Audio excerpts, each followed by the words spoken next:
الحمد للہ وحدہ والصلاة والسلام علی من لا نبی بعدہ اما بعد رب اشرح لی صدری ویسر لی امری واحلل عقدۃ من لسانی یفقہوا قولی رب زدنی علما رب زدنی علما رب زدنی فہما ربی اعوذ بک من ہمزات الشیاطین واعوذ بک ربی ان یحضرون۔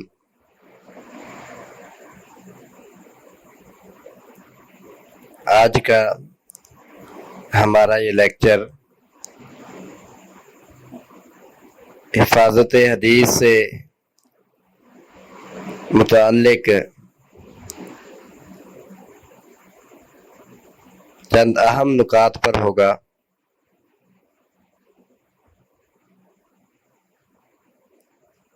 حدیث لیتے وقت محدثین کی احتیاط، حدیث بیان کرتے ہوئے محدثین کی احتیاط، حدیث لینے سے بیان کرنے تک کا دورانیہ، اس میں محدثین کی احتیاط، اہل بدعت سے روایت قبول کرنے میں محدثین کی احتیاط، روایت بالمعنی میں محدثین کی احتیاط، ان عناوین پر آج کے اس لیکچر میں گفتگو ہوگی انشاءاللہ۔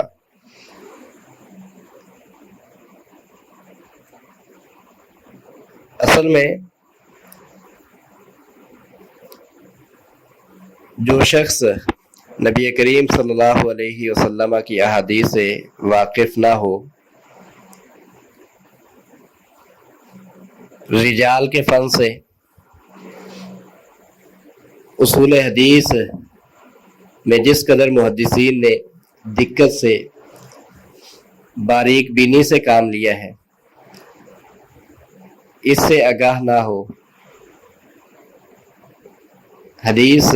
لیتے ہوئے محدثین کس قدر احتیاط سے کام لیتے تھے، اور پھر حدیث بیان کرتے ہوئے محدثین کس قدر احتیاط سے کام لیتے تھے، اور حدیث لینے سے بیان کرنے تک محدثین کس قدر محتاط رہتے۔ جو شخص ان تمام امور سے واقف نہ ہو، شاید اسے اس بات پر یقین آنا مشکل ہوگا کہ نبی کریم صلی اللہ علیہ وسلم کا ہر فعل، آپ صلی اللہ علیہ وسلم کی ہر بات اسی طرح محفوظ ہے جیسے 1400 سال پہلے تھی، اس میں کسی قسم کا تغیر اور رد و بدل واقع نہیں ہوا۔ جیسے ایک شخص جس نے زندگی بھر سورج نہ دیکھا ہو، اسے اگر بتایا جائے کہ ایک بہت بڑا چراغ ہے جو ہزاروں لاکھوں کلومیٹر کی مسافت پر ہے، اور وہ اکیلا چراغ ساری زمین کو روشن کرنے کے لیے کافی ہے، تو میرا خیال جس شخص نے سورج دیکھا نہیں ہے، اس شخص کو اس بات پر یقین نہیں آئے گا جب تک وہ اپنی آنکھوں سے سورج دیکھ نہ لے۔ ایسے ہی جو شخص محدثین کی احتیاط سے، فن رجال سے، اصول حدیث کی دقت اور باریک بینی سے واقف اور آگاہ نہیں ہے، اسے اس بات پر یقین آنا مشکل ہے کہ آج 1400 سال گزرنے کے باوجود نبی کریم صلی اللہ علیہ وسلم کی احادیث اسی طرح محفوظ ہیں، لیکن جیسے کوئی شخص سورج دیکھ لے تو اسے یقین آ جاتا ہے، ایسے ہی جو شخص نبی کریم صلی اللہ علیہ وسلم کے فرامین ان کو پڑھ لے اور نبی کریم صلی اللہ علیہ وسلم کی احادیث میں محدثین نے جس قدر احتیاط سے کام لیا اور نبی کریم صلی اللہ علیہ وسلم کی احادیث کی حفاظت کی خاطر محدثین نے، علماء حدیث نے جس قدر محنت کی، فن رجال کی باریک بینیوں سے اور اصول حدیث کی دقیق مباحث سے جو شخص واقف ہو جائے گا اور ان چیزوں کو سمجھ لے گا، اسے 100% یقین آ جائے گا کہ واقعتاً نبی کریم صلی اللہ علیہ وسلم کے فرامین، آپ صلی اللہ علیہ وسلم کی احادیث کی حفاظت عین ممکن ہے اور نبی کریم صلی اللہ علیہ وسلم کی احادیث اسی طرح محفوظ ہے۔ محدثین، علماء حدیث حدیث کے معاملہ میں اس قدر محنت اور احتیاط کیوں نہ کرتے، جبکہ خود اللہ رب العالمین نے قرآن مجید میں احتیاط کا حکم دیا ہے اور نبی کریم صلی اللہ علیہ وسلم نے اس معاملہ میں سستی پر انتہائی سخت وعید بیان کی ہے۔ اللہ رب العالمین نے قرآن مجید میں ارشاد فرمایا، یا ایھا الذین آمنوا اتقوا اللہ وکونوا مع الصادقین، اے ایمان والو اللہ سے ڈر جاؤ اور سچے لوگوں کا ساتھ اختیار کرو۔ اے ایمان والو اللہ سے ڈر جاؤ اور سچے لوگوں کا ساتھ اختیار کرو۔ اس آیت کریمہ میں اللہ رب العالمین نے سچے لوگوں کا ساتھ اختیار کرنے کا حکم دیا ہے، جس کا مفہوم یہ ہے کہ جو جھوٹے لوگ ہیں، غلط بیانی کرنے والے ہیں، ان سے بچ جاؤ اور سچے لوگوں کا ساتھ اختیار کرو۔ اللہ رب العالمین نے دوسرے مقام پر ارشاد فرمایا، یا ایھا الذین آمنوا ان جاءکم فاسق بنبأ فتبینوا ان تصیبوا قوما بجہالۃ فتصبحوا علی ما فعلتم نادمین۔ اے ایمان والو، اگر کوئی فاسق تمہارے پاس کوئی خبر لے کر آئے تو تحقیق کر لیا کرو، کہیں ایسا نہ ہو کہ لا علمی کی وجہ سے تم کسی قوم کو کوئی نقصان پہنچا دو، پھر تمہیں اس پر شرمندگی اور ندامت اختیار کرنا پڑے۔ اس آیت کریمہ میں اللہ رب العالمین نے یہ حکم دیا ہے کہ فاسق آدمی کی بات کو قبول نہیں کرنا، بلکہ فاسق آدمی کی طرف سے اگر کوئی خبر پہنچے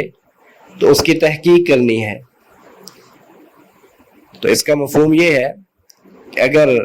قابل اعتماد آدمی ہو، عادل شخص ہو، وہ کوئی بات بیان کرے تو اسے قبول کیا جائے۔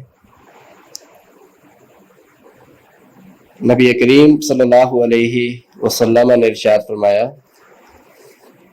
من کذب علی متعمدا فلیتبوأ مقعدہ من النار۔ جو شخص جان بوجھ کر مجھ پر جھوٹ باندھتا ہے وہ اپنا ٹھکانہ جہنم بنا لے۔ جو شخص جان بوجھ کر مجھ پر جھوٹ باندھتا ہے وہ اپنا ٹھکانہ جہنم بنا لے۔ نبی صلی اللہ علیہ وسلم نے ارشاد فرمایا، صحیح مسلم وغیرہ کی روایت ہے، من حدث عنی بحدیث یرا انہ کذب فہو احد الکاذبین۔ جو شخص مجھ سے کوئی حدیث بیان کرتا ہے جس کے متعلق اسے علم ہو یہ جھوٹ ہے، غلط ہے، پھر وہ میری طرف نسبت کر کے حدیث بیان کر دیتا ہے تو وہ بھی جھوٹوں میں سے ایک ہے، وہ بھی جھوٹے لوگوں میں سے ایک ہے۔ اور نبی کریم صلی اللہ علیہ وسلم کے ان فرامین سے اس شخص کے متعلق وعید معلوم ہوتی ہے جو شخص نبی کریم صلی اللہ علیہ وسلم کے فرامین میں سستی کا شکار ہو اور نبی صلی اللہ علیہ وسلم کی طرف کسی غلط بات کی نسبت کر دے۔ تو ان آیات سے اور نبی کریم صلی اللہ علیہ وسلم کے فرامین سے ہم مسلمانوں کو احتیاط کا درس ملتا ہے اور سچے لوگوں کا ساتھ اختیار کرنے کا درس ملتا ہے اور جھوٹوں سے، غلط بیانی کرنے والوں سے بچ رہنے کا درس ملتا ہے۔ اور نبی کریم صلی اللہ علیہ وسلم کے فرامین میں انتہائی احتیاط اختیار کرنے کا اور ہر طرح کی سستی کو ترک کرنے کا درس ملتا ہے۔ چنانچہ ان آیات اور احادیث نبویہ کے پیش نظر صحابہ کرام رضوان اللہ تعالی علیہم اجمعین نے، تابعین اعظام نے، محدثین کرام نے، علماء حدیث نے حدیث کے معاملہ میں بڑی محنت اور کمال درجے کی احتیاط سے کام لیا، حتیٰ کہ بعض صحابہ کرام رضوان اللہ تعالی علیہم اجمعین نے آپس میں باریاں مقرر کی ہوئی تھی کہ ایک دن ایک ساتھی وہ نبی کریم صلی اللہ علیہ وسلم کی مجلس میں شریک ہوتا اور دوسرا ساتھی وہ اپنے گھر کے کام وغیرہ کر لیتا۔ تو جو نبی کریم صلی اللہ علیہ وسلم کی مجلس میں شریک ہوا ہوتا وہ واپس آ کر ان تمام احادیث اپنے ساتھی سے بیان کر دیتا جو اس دن نبی کریم صلی اللہ علیہ وسلم کی مجلس میں شریک نہ ہو سکا۔ دوسرے دن وہ نبی کریم صلی اللہ علیہ وسلم کی مجلس میں شریک ہوتا جو پہلے دن اپنے کام وغیرہ میں مشغول رہا، اور دوسرا ساتھی وہ اپنے گھر کے کام وغیرہ کر لیتا، اور پھر اسی طرح واپس آ کر یہ جو نبی کریم صلی اللہ علیہ وسلم کی مجلس میں شریک ہوا ہے یہ اسے ان تمام احادیث سے آگاہ کر دیتا جو نبی کریم صلی اللہ علیہ وسلم نے اس دن میں بیان کی ہوتی۔ صحیح بخاری وغیرہ میں جو نبی کریم صلی اللہ علیہ وسلم کا اپنی بیویوں سے 1 ماہ کے لیے ایلا کا ذکر ہے، اس حدیث میں عمر رضی اللہ تعالیٰ عنہ بیان کرتے ہیں کہ میں نے اپنے ایک انصاری ساتھی کے ساتھ باری مقرر کی ہوئی تھی، ایک دن میں اپنے گھر کے کام وغیرہ کر لیتا اور وہ نبی کریم صلی اللہ علیہ وسلم کی مجلس میں شریک ہوتا، اور وہ واپس آ کر مجھے ان تمام احادیث سے آگاہ کر دیتا جو نبی کریم صلی اللہ علیہ وسلم نے اس دن میں بیان کی ہوتی، اور دوسرے دن میں نبی کریم صلی اللہ علیہ وسلم کی مجلس میں شریک ہوتا اور میرا وہ انصاری ساتھی اپنے گھر کے کام وغیرہ کر لیتا، تو واپس آ کر میں اسے وہ نبی کریم صلی اللہ علیہ وسلم کی تمام احادیث بیان کر دیتا جو اس دن میں نبی کریم صلی اللہ علیہ وسلم نے بیان کی ہوتی۔ پھر جس صاحب کی باری کام وغیرہ پر ہوتی، وہ جب اپنے کام وغیرہ سے فارغ ہوتا، وہ بھی نبی کریم صلی اللہ علیہ وسلم کی مجلس میں شریک ہو جاتا۔ صحیح مسلم وغیرہ کی روایت ہے، عقبہ بن عامر رضی اللہ تعالی عنہ بیان کرتے ہیں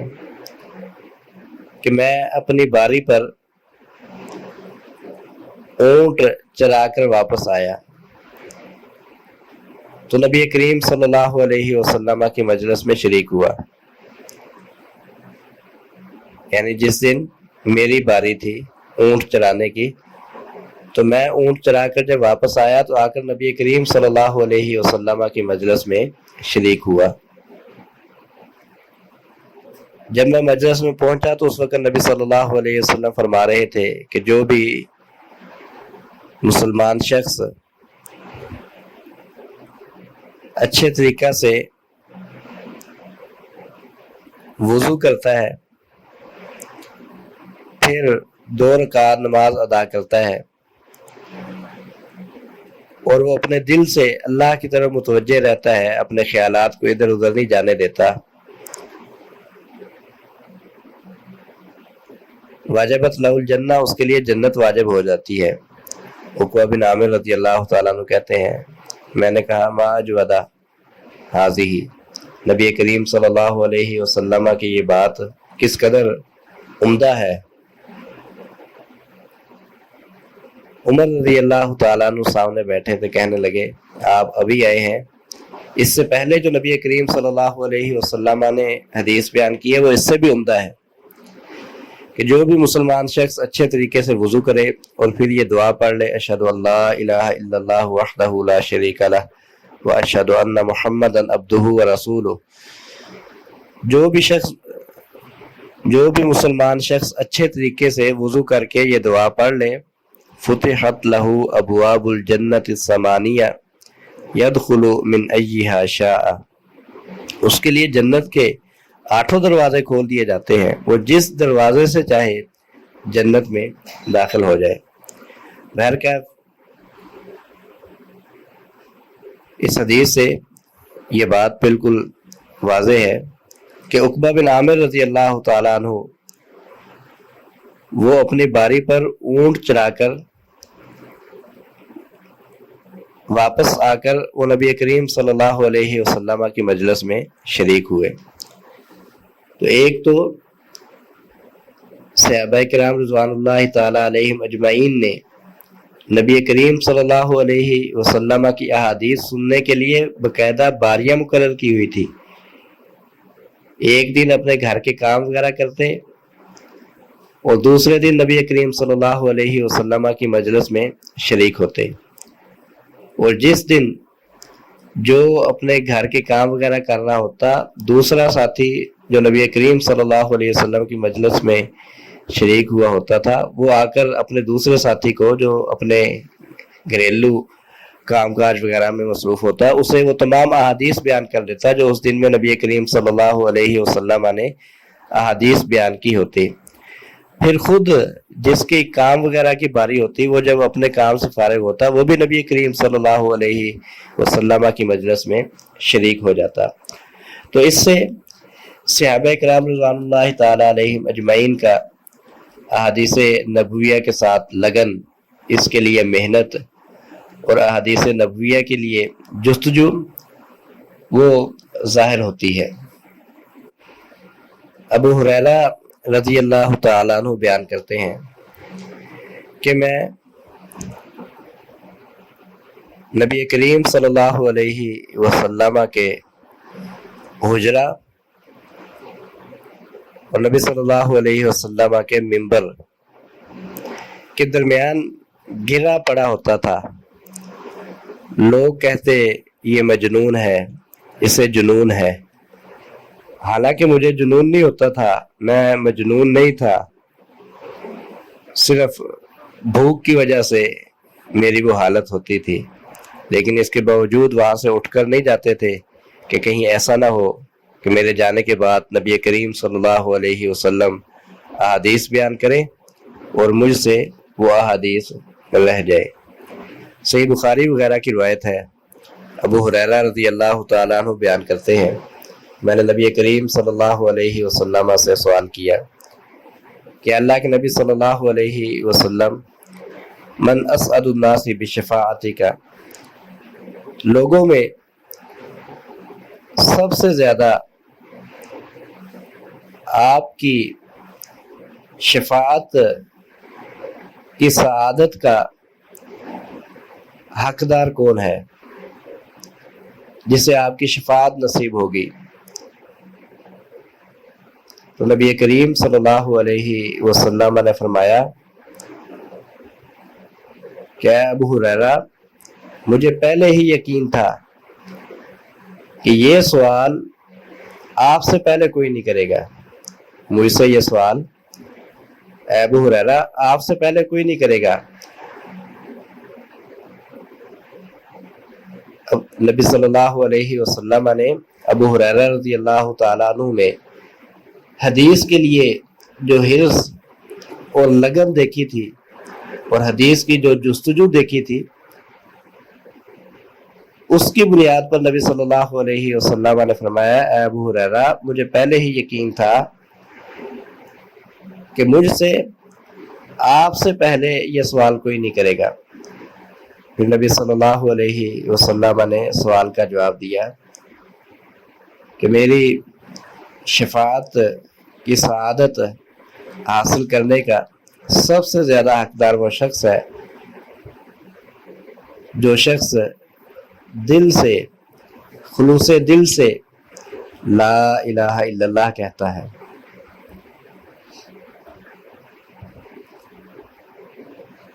اس حدیث سے بھی ابو ہریرہ رضی اللہ تعالی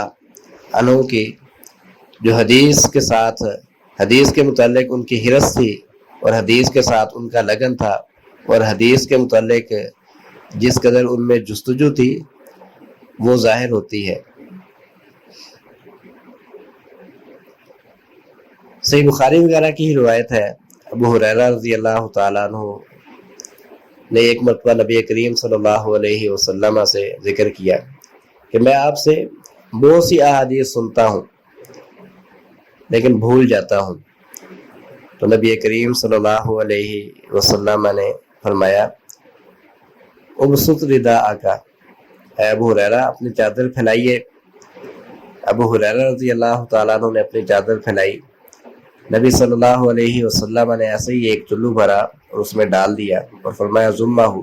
اب اسے اوڑھ لو، لپیٹ لو۔ ابو ہریرہ رضی اللہ تعالیٰ عنہ نے اس چادر کو لپیٹ لیا، اوڑھ لیا۔ فرماتے ہیں فما نسیت شیئا بعدہ، اس کے بعد مجھے نبی صلی اللہ علیہ وسلم کی کوئی حدیث نہیں بھولی، اس کے بعد مجھے نبی کریم صلی اللہ علیہ وسلم کی کوئی حدیث نہیں بھولی۔ اس سے ابو ہریرہ رضی اللہ تعالی عنہ کی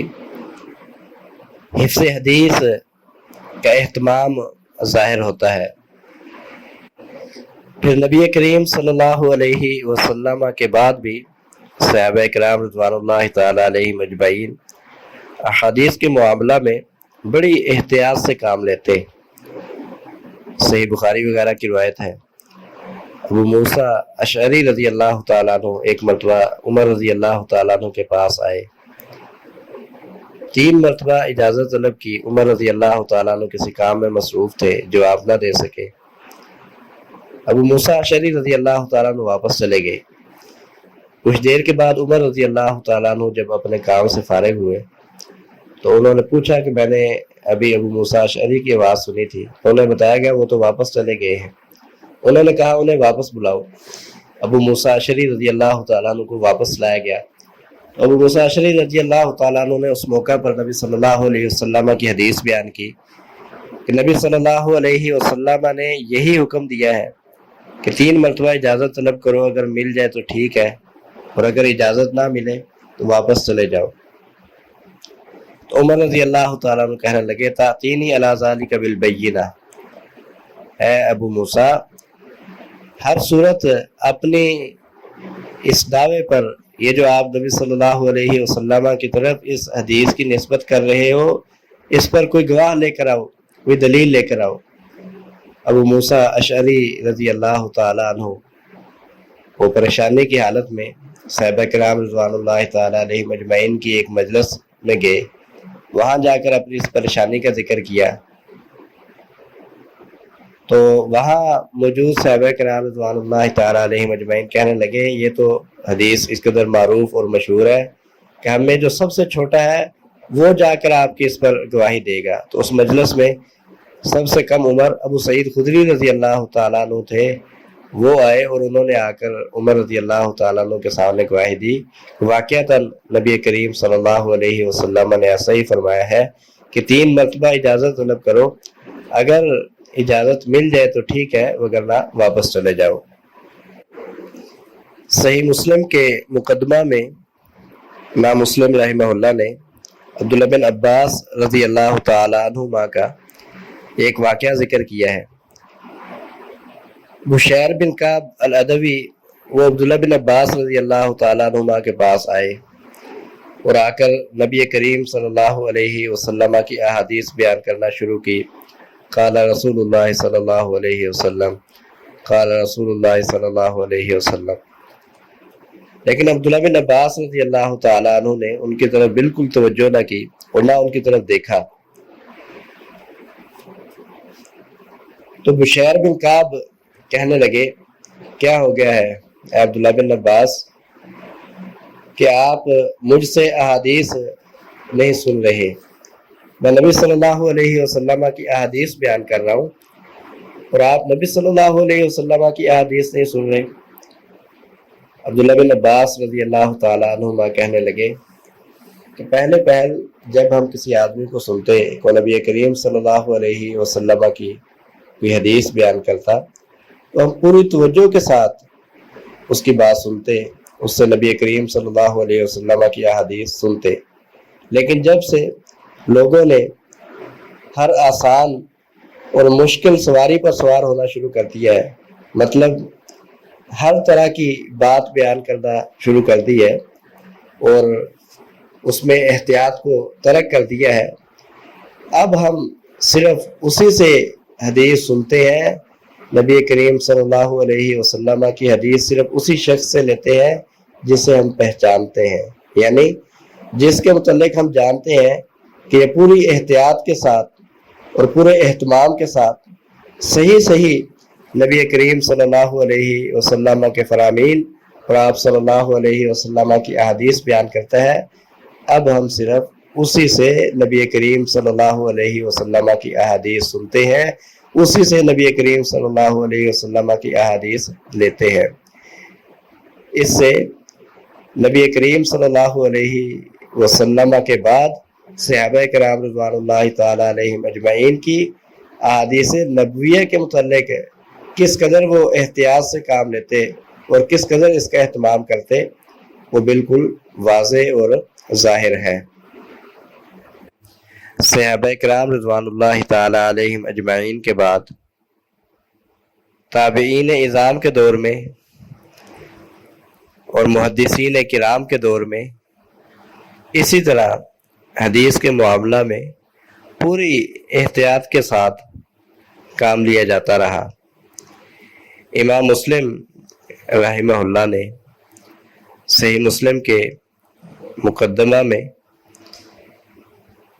اور امام ترمذی رحمہ اللہ نے العلل میں ابن سیرین رحمہ اللہ کا یہ قول ذکر کیا ہے، لم یکونوا یسألون عن الاسناد، کہ سند کے متعلق نہیں پوچھا جاتا تھا، سند کے متعلق نہیں پوچھتے تھے۔ فلما وقعت الفتنة قال سموا لنا رجالکم، جب فتنہ واقع ہوا تو پھر